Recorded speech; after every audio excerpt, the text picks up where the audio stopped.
A few days after I signed the deed to my first auto repair shop, my mother called me, her voice tight with anger. "It's incredibly selfish of you to buy that garage without discussing it with the family first." I actually laughed out loud in the empty bay, as if I'd bought it with their money.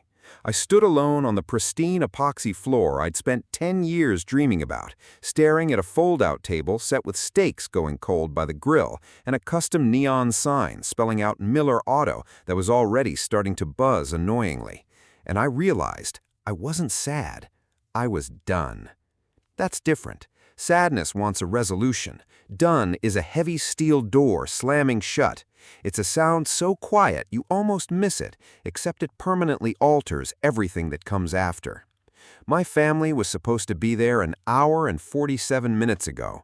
My brother's text, the only communication I'd received, sat on my phone screen like a backhand to the jaw. "Sorry, something came up. Busy tonight."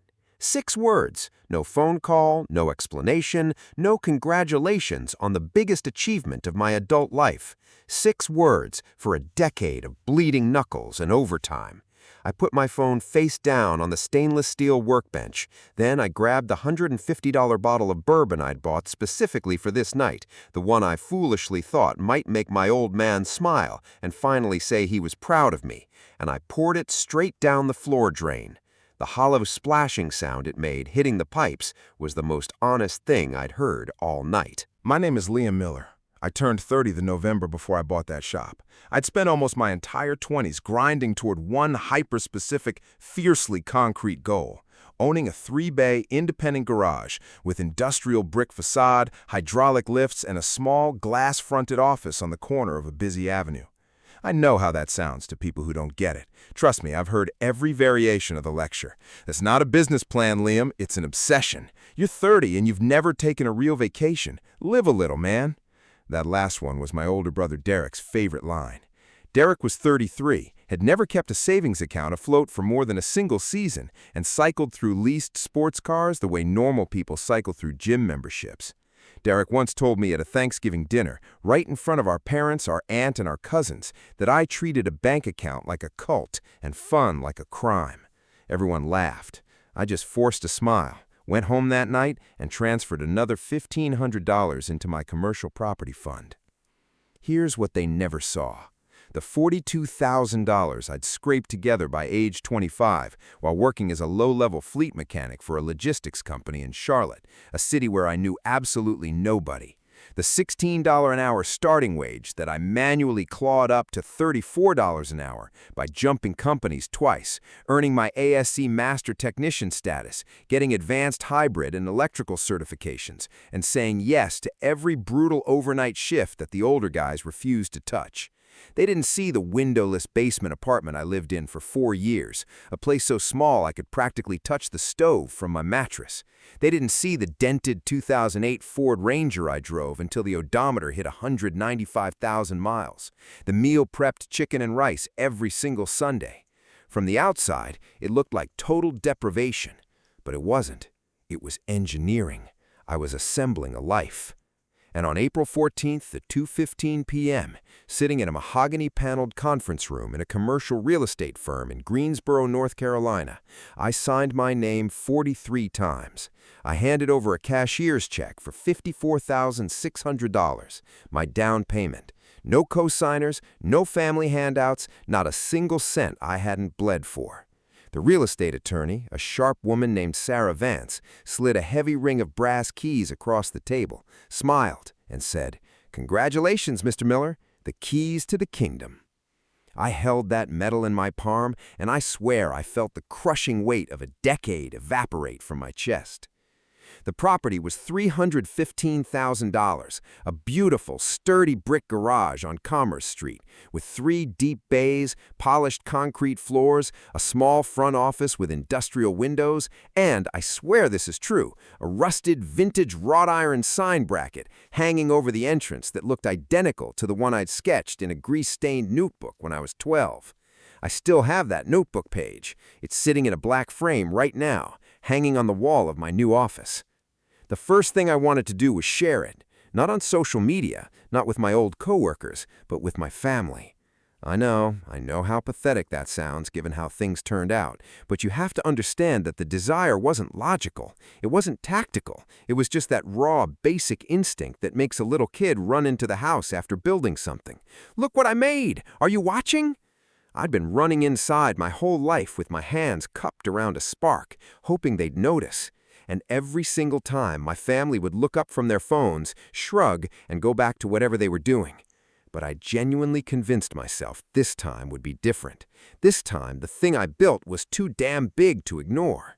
So I sent a message to the family group chat. Me, my parents, Richard and Eleanor, and Derek.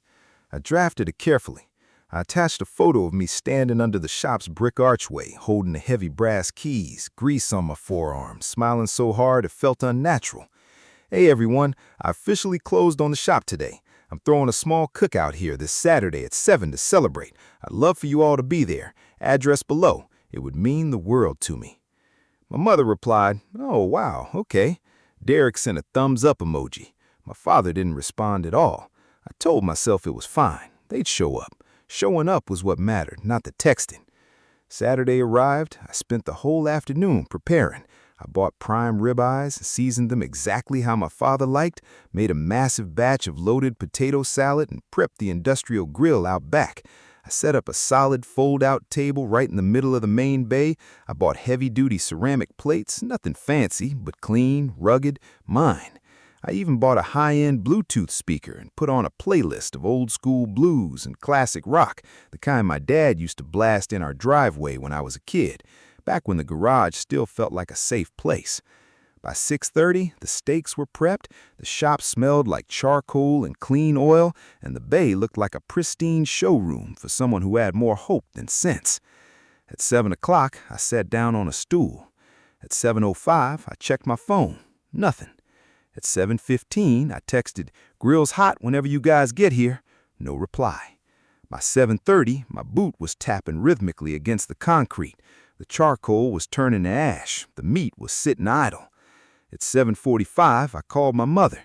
It rang 4 times and cut to voicemail. I called my father. Same thing. I called Derek. He picked up on the 3rd ring.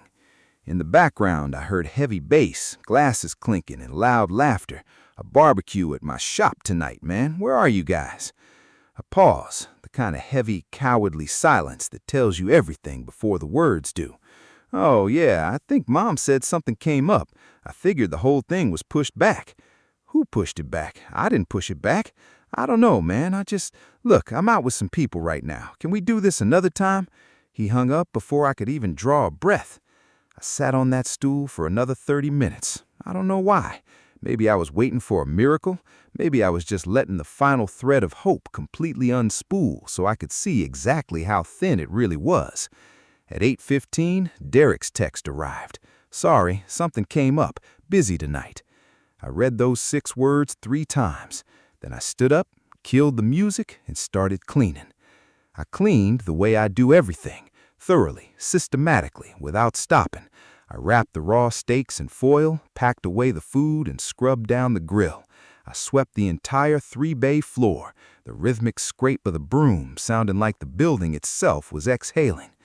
I didn't cry. I want to be entirely clear about that. I've read stories where guys describe moments like this, and they always talk about breaking down. I didn't. My body did something much flatter. My fingertips went completely numb. My chest felt totally hollow, like a mechanic had reached in with a hole saw and scooped out the center. Not dramatic, just empty.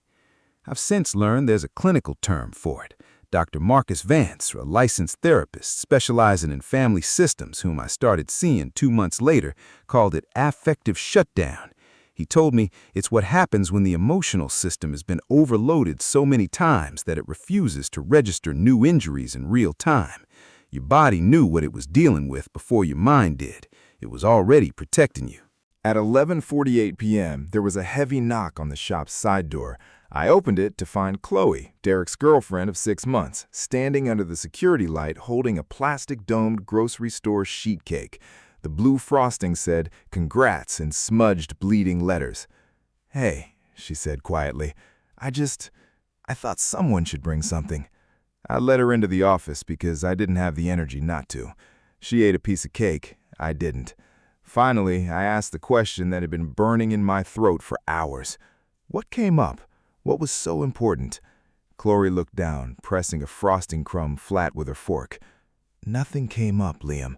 Derek was at a buddy's house watching the UFC fight.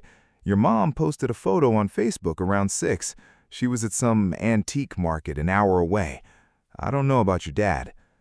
There it was. No emergencies, no scheduling conflicts, just a total, absolute lack of caring. Chloe woofed at midnight. I locked up, went into the office, and lay down on the bare leather couch. I stared at the ceiling until 3 a.m. Somewhere in those dark hours, something inside me shifted, like a bone that had been out of alignment for 30 years, finally audibly clicking into place. At 6:14 the next morning, my father texted, "We need to talk about the garage." My stomach dropped. I knew whatever he wanted to talk about wasn't going to be a celebration of what I'd built. I made a mug of black coffee, sat on the hood of my truck inside the bay, and called him back. He spoke in that calm, calculated, neutral tone he'd perfected over decades. "Your mother and I have been talking. We think it's a bit much, Liam, buying a commercial property without discussing it with the family. Derek's been struggling lately, and seeing you post a picture like that, it's not sensitive. You need to be more mindful of how your choices affect other people." I looked around at my brick walls, my lifts, the place I'd bought with a decade of bleeding knuckles. "So you didn't come because you think I shouldn't have bought a shop, and you're calling to make me feel guilty for succeeding because Derek hasn't?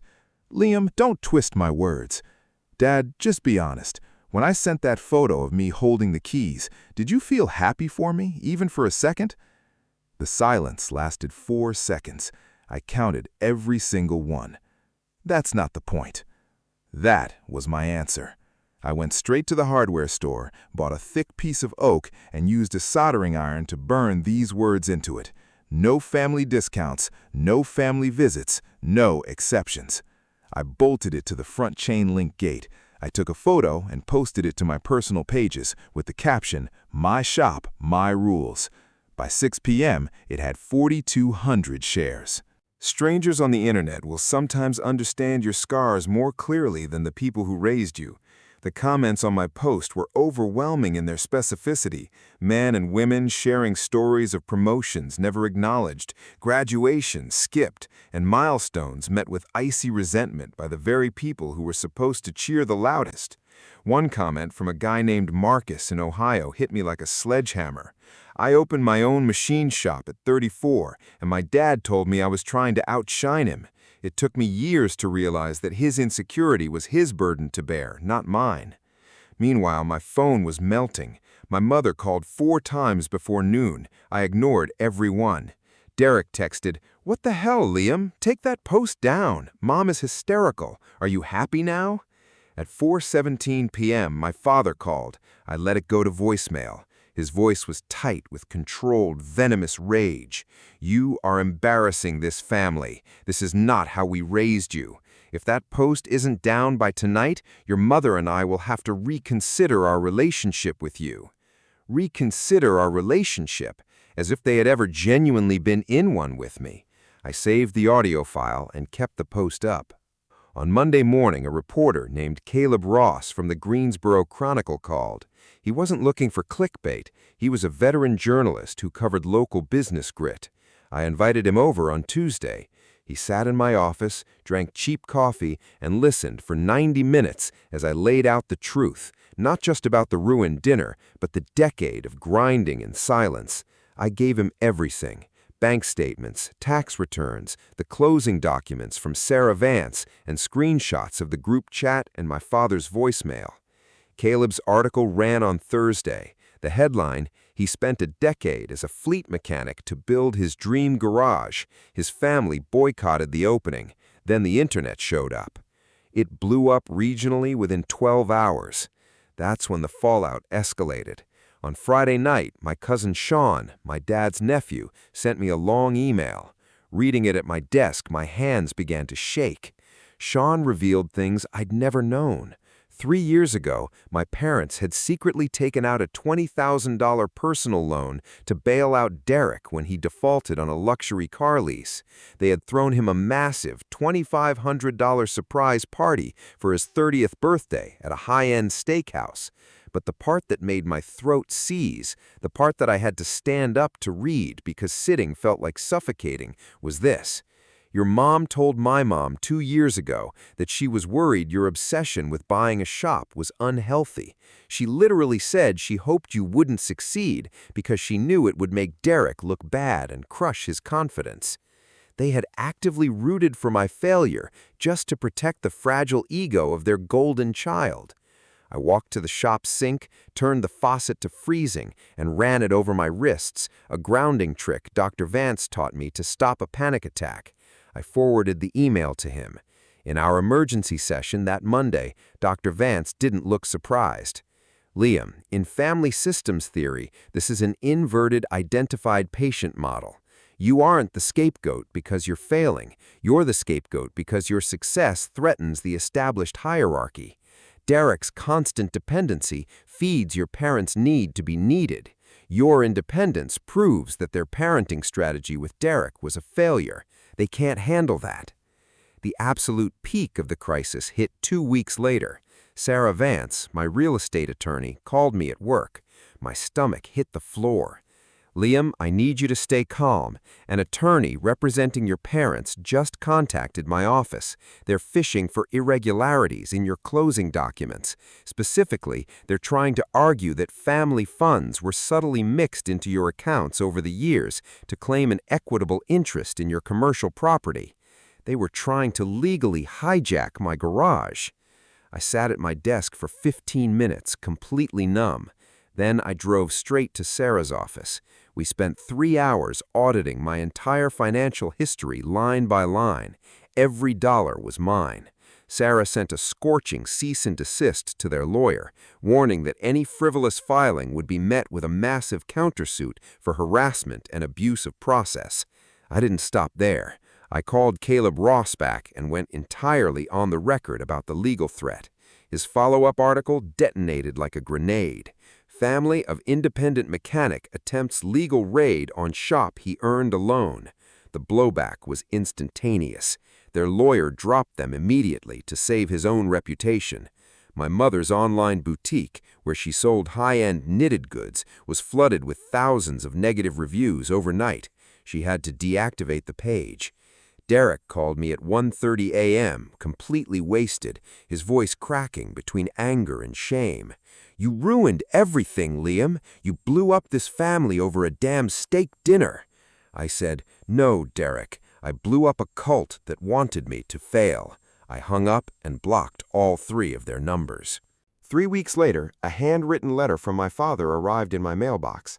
Sarah Vance reviewed it first. It's not a legal document, she said over the phone. It's personal. Do you want it? I did. My dad's handwriting was small and rigid. Over 2 pages, he said he was sorry. He admitted he hadn't understood how crushing his silence had been, that he should have stopped my mother, and that he was proud of me. I read it twice, locked it in a dress drawer, and decided to do absolutely nothing. Doing nothing felt like freedom. The months that followed were the quietest and fullest of my life. I didn't reconcile, but I stopped reaching out.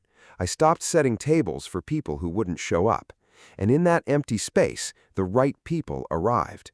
My neighbor Arthur, a 72-year-old retired machinist, walked into my bay one Saturday morning holding a peach cobbler. "Read about you in the paper, kid," he said. "Welcome to the neighborhood." Then a buddy from my old fleet job started dropping by for weekend coffee. Soon, a few neighborhood kids started stopping by after school, peering into the bays.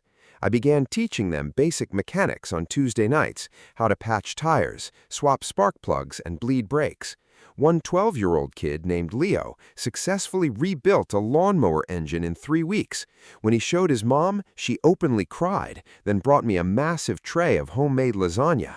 I choked up right there in front of the kid. That's what nobody tells you about building a life. If you build it with honesty, it doesn't stay empty. 7 months after the cookout nobody came to, I hosted another one. Same fold-out table, same industrial grill, but the playlist had some heavier blues because Arthur said it was better grilling music. 8 people came. Arthur, Leo and his mom, my old coworker, and a few local gearheads I'd befriended. We ate, we talked, and we laughed so loudly that Arthur's hearing aid started whistling. Leo took a bite of the steak and declared it was absolute fire, which is apparently the highest compliment a preteen can give. At 10 p.m., everyone was still there. Nobody was checking the time or making excuses to leave. The garage was warm, not from the grill, but from the irreplaceable weight of people who actually wanted to be exactly where they were. I stood near the tool chest for a moment, holding a shop rag, watching the table.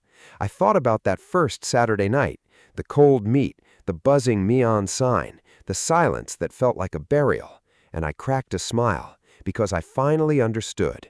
The shop was never a test for my family to pass. It wasn't proof of my worth or a measure of their love. It was just a building, brick, concrete, and steel. What made it matter were the people inside it and the painful, necessary process of learning who actually deserved to be there.